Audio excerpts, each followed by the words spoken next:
let's get into the hooper, man. How did this come about? I can see how it started, man. You went from acting to basketball. You know what I'm saying? I see basketball clearly one of your passions, man. So let's get into the movie, man. Let's how do we get to this point, man? The hooper. Where do we get the name from? What's the inspiration behind it? So honestly, so the hooper, it's a 90s based film that follows a high school basketball star whose life is threatened by the results of the biggest game in his career.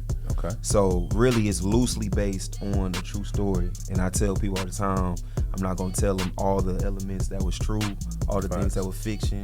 Leave that up to the audience. You weren't point shaving, were you? Nah. But we do talk about that. Straight up, it is real. That definitely happened, definitely. But I mean, just think about He Got Game meets Above the Rim.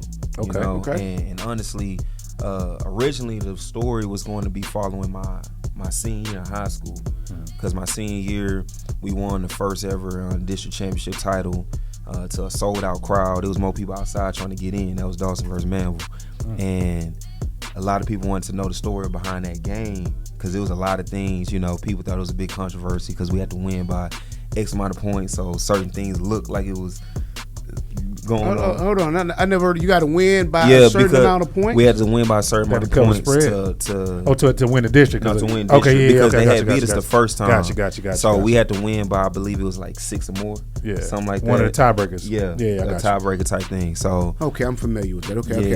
High school a little bit different. Yeah. High school a little bit different. So honestly, it was going to be loosely based off of that, but school district, it was a lot of things that wouldn't have been within our budget, because we did it with a lower budget, Right. So had to take again my cards, and I was like, you know what, I'm not gonna disintegrate this whole story. I'm gonna take this real story, this real person, I'm gonna put him in a fictional setting. So I put it back to the 90s, because I know 90s, that's a lot of inspiration. It's a whole lot of nostalgia.